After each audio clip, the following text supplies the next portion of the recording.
barbershop conversation, guys. Feel free to hit the subscribe button. I figure since the GOAT is wearing the GOAT shirt, I might as well do a video on the way home to watch all this boxing. Anyhow, Austin Trout's about to come on, and Devin Haney is fighting tonight. I like this story. So, anywho, I was thinking, I heard 78's live stream yesterday, and shout out to DCB, Say Less, whatever he goes by, AKA. But together, they brought up some great points. And I'm going to try and condense this in as short as I can, but you guys know I'm rather long-winded. In terms of betting on yourself, right? People are still up in arms saying either Deontay Wilder's not the ace high or he should have took the $40 million. Listen to what I'm saying. Please hear me out. Please listen to common sense, right? 1 + 1 will forever equal 2, right? Put yourself, whatever your name is, Lisa Gonzalez, right? Lisa Gonzalez gets a job offer. Right? They offer you $7 an hour. You say no. 3 weeks later, they offer you $10 an hour. You say no. A year later, they realize that you're still the most qualified applicant, right? They offer you $100 an hour. You tell them no, right? The reason why, the same energy it took you to say no is the same energy that you put in betting on yourself, right? And Deontay Wilder turned down 12.5, turned down 15, and has recently turned down $40 million per se, right? I consider that the price is going up. Now listen, now here's the catch. Here's the devil's in the details, guys. Y'all don't pay attention to reality, right? Listen to this. Listen to Eddie Hearn. Y'all just listening to what the words that are coming out of his mouth, but y'all not listening to the context in which he's talking. Just recently, he turned down $40 million, right? And you guys say, oh my God, he's an idiot. He turned down $40 million. For the people who say he's an idiot, turned down $40 million, I want to know what your net worth is. I want to know, have you ever worked for yourself? Have you ever said no? Have you ever gone home broke and had to eat top ramen because you didn't make no money that day? You know what I mean? Or have you struck oil and took your whole clique out to have filet mignon? You know what I'm saying? Whatever you own, you know? Now, fast forward to where I'm getting at, to what Eddie Hearn's words. Listen to this. He just turned down $40 million, right? Eddie Hearn just recently said in the interview, man, we just need Deontay Wilder. We have to have him, man. We just need him and Anthony Joshua to go to a room after the fight and make the deal happen.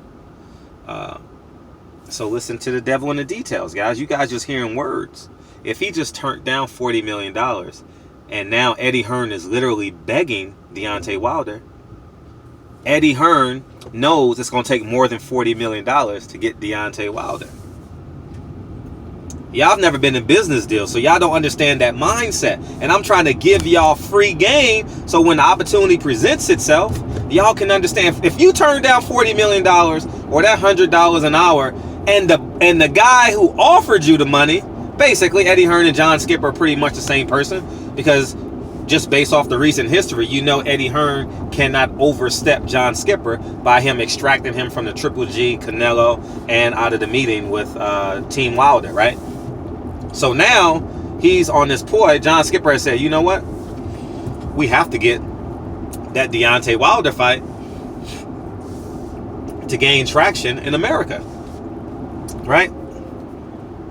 And Eddie Hearn is on his horse.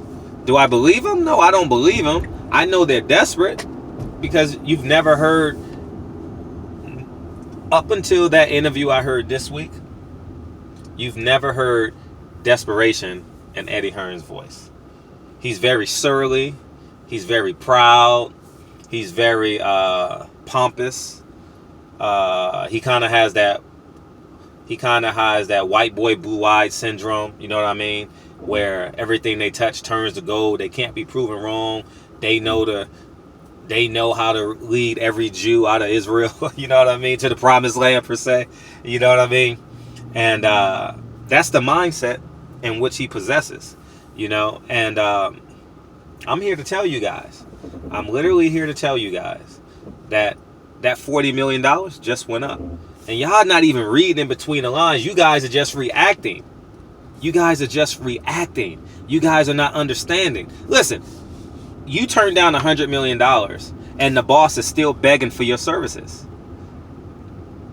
Now, don't you think you probably can negotiate much, much higher? Right? But y'all don't hear me though. Y'all don't hear me though. I told y'all this shit was going to happen. Man, I know business. I'm not saying I know every business deal. I know business. You understand what I'm saying? So at the end of the day, I think it's rather essential that I think it's rather essential that we understand one second. Appreciate you, King. Appreciate it, sir. Yep. So, man, it's heart-wrenching, man, when you see kids out here raising money for their loved ones, man. Anyways, man, yeah, so, yeah, man, they raising money for their grandmother. Man, that's heart-wrenching. You know, so, anywho, it could be a hustle, but I'm going to take it for what it is. You know, there's no way you can turn down a kid. You know what I'm saying? It's just impossible.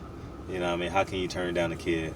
You know, so at the end of the day, man, I think it's just very, very important that we listen to syntax. And let me get back on track. Very, very important that we understand business models, right? You just turned down $100 and your mom is like, what the fuck are you think? You've never made $100 in your life. What the fuck are you thinking? He says, Mom, I'm worth more. She like, I don't believe you, son. And the son says, take your ass to church Sunday and keep on praying. All right, keep on praying that I make great decisions, right? And she goes to church and keeps on praying. And she's like, son, did you take the offer? And 2 weeks later, he gets a phone call, man, we really need you. We really got to have you. The price just went sky high. I don't know what the final cost is. As I tell you guys, I just don't want these motherfuckers to miss the boat. You know what I'm saying? I really don't want these motherfuckers to miss the boat. That's all I'm saying. If they don't miss the boat and get their money, Anthony Joshua's gonna get the scare of his life next Saturday, and Eddie Hearn is gonna forge Anthony Joshua's name on that contract. I'm telling you. The next contract they present Deontay Wilder, I can almost guarantee you Anthony Joshua's name will be on the contract first. Now, keep in mind, they've never ever sent the contract to Deontay Wilder, my understanding, with his name on the contract. No location, no name. Matter of fact, Anthony Joshua's not even signed to the Zone. Watch they do it right this time. Watch me be right. The reason why I'm right is because just because it's boxing, business conversations don't change. Just because it's basketball, business conversations don't change. Just because you're talking about a movie, or you're talking about real estate, or you're talking about how much money you want to make an hour. I'm going to tell you guys this. Everything in life is negotiable. You go on a first date with a woman, and you like, man, I just want to fuck this hoe, right? Negotiate with the hoe. Fuck taking her out 10 times. Listen, I got $300. Can I fuck you tonight? You say it in an appealing way. She gonna have to make a decision, right? She got bills being paid. Y'all niggas just too afraid just to step out on faith. Nigga, you applying for a job and they offer you $10 an hour. That is negotiable, right? Them telling you, well, you only can be off Wednesday, Thursday. Nah, I want to be off Friday, Saturday. That is negotiable. You understand what I'm saying? So at the end of the day, life is negotiable, man.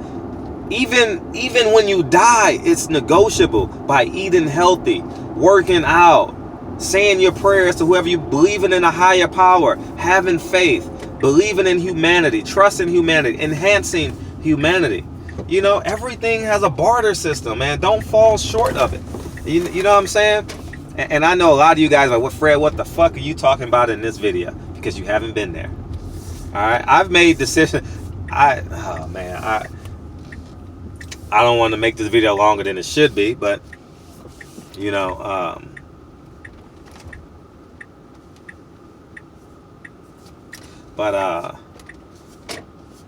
you know what I mean? So, about to pick Lincoln up, and I put Lincoln up and put that nigga on my lap and force him to watch boxing.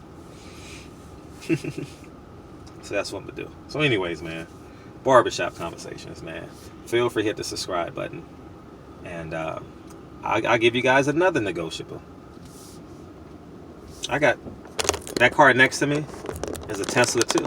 You think I paid full price for this Tesla and full price for this Tesla?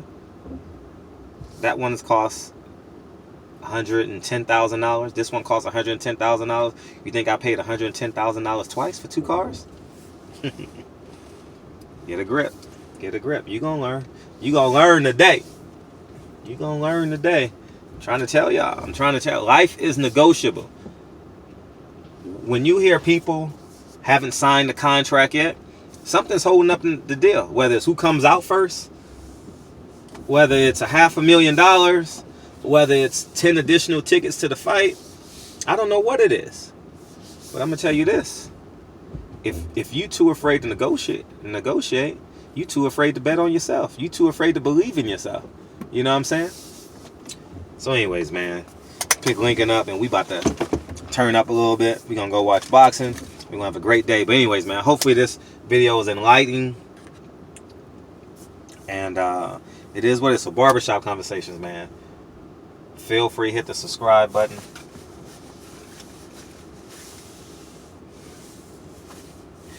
I thought I lost my keys. Feel free to hit the subscribe button. I'll talk to you guys real soon. Peace.